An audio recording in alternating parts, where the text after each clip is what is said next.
Riko, seorang pengemudi truk, melewati jalur lintas Kalimantan dalam perjalanan panjangnya.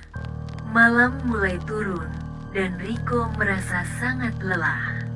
Ia ingin berhenti sejenak untuk makan dan istirahat.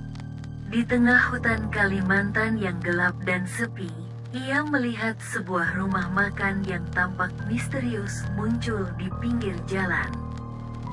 Rumah makan itu tampak sederhana dari luar, dengan lampu neon yang berkedip-kedip.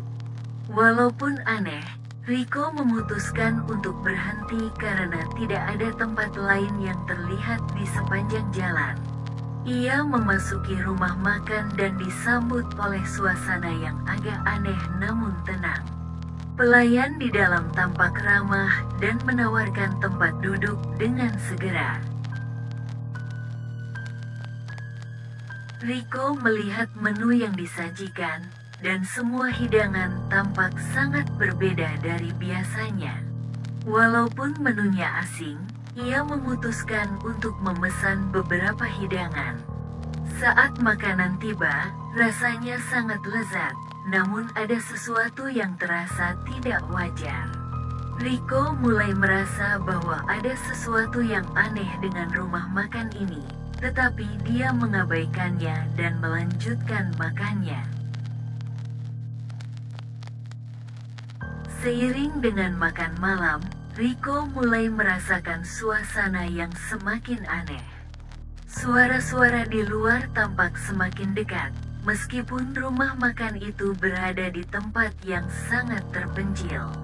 Lampu di sekitar mulai berkedip-kedip, dan Riko merasa seperti ada yang mengawasinya dari sudut-sudut ruangan. Riko menyadari bahwa ada pengunjung lain di rumah makan itu. Mereka tampak duduk di meja yang jauh dari Riko, tetapi semuanya memiliki ekspresi kosong dan tidak berbicara satu sama lain. Ketika Riko mencoba untuk berinteraksi dengan mereka, mereka hanya tersenyum lemah dan tidak menjawab. Riko merasa semakin tidak nyaman. Saat Riko duduk sendirian, ia mulai mendengar bisikan lembut dari berbagai arah. Suara itu tampaknya datang dari dinding dan langit-langit, seolah-olah ada sesuatu yang berbisik di telinganya. Ia merasa ada sesuatu yang berusaha untuk menarik perhatiannya, tetapi tidak dapat menentukan dari mana suara itu berasal.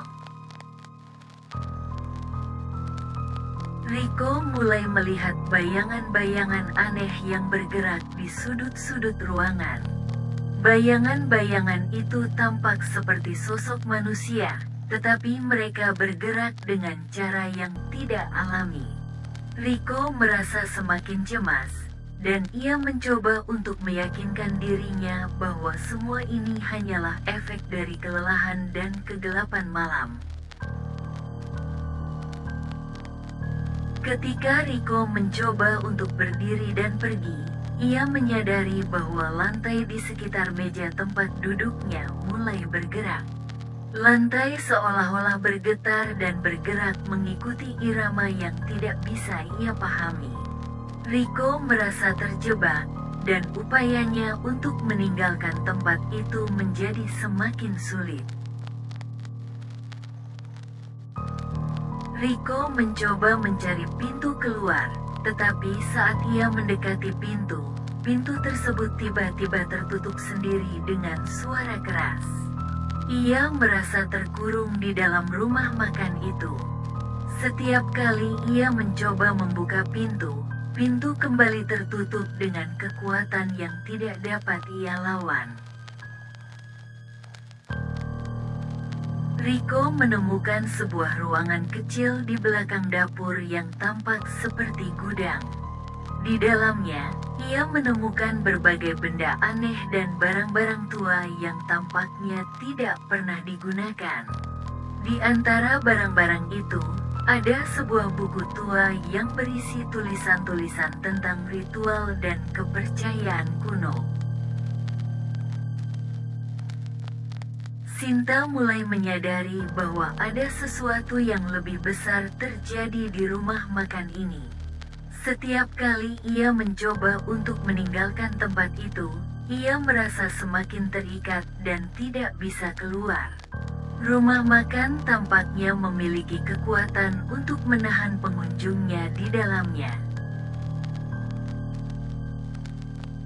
Rico mencoba berbicara dengan pengunjung lainnya, tetapi mereka hanya menjawab dengan bisikan yang tidak dapat dipahami. Beberapa dari mereka mulai menunjukkan ekspresi kesedihan dan ketakutan yang mendalam. Rico merasa bahwa mereka mungkin juga terjebak di sini dan tidak bisa pergi.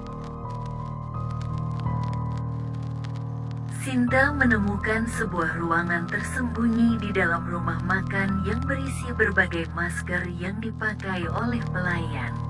Masker-masker itu tampak sangat aneh dan menakutkan, dengan desain yang tidak bisa dijelaskan. Rico mulai menyadari bahwa mungkin ada sesuatu yang sangat gelap yang tersembunyi di balik masker-masker itu. Akhirnya, Rico menemukan bahwa rumah makan ini adalah tempat di mana jiwa-jiwa yang terjebak dipaksa untuk melayani pengunjung yang datang. Rumah makan ini adalah tempat yang penuh dengan energi jahat, dan para pengunjung tidak pernah bisa meninggalkannya.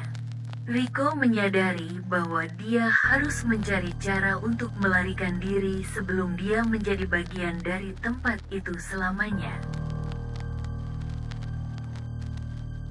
Dengan sisa-sisa keberanian dan ketenangannya, Rico berhasil menemukan jalan keluar dan melarikan diri dari rumah makan yang goib itu. Ketika ia akhirnya keluar ke jalan, dia tidak melihat lagi rumah makan itu di belakangnya. Rico kembali ke perjalanan malamnya dengan rasa lega yang mendalam, tetapi pengalaman tersebut akan terus menghantuinya dalam setiap langkah yang diambilnya.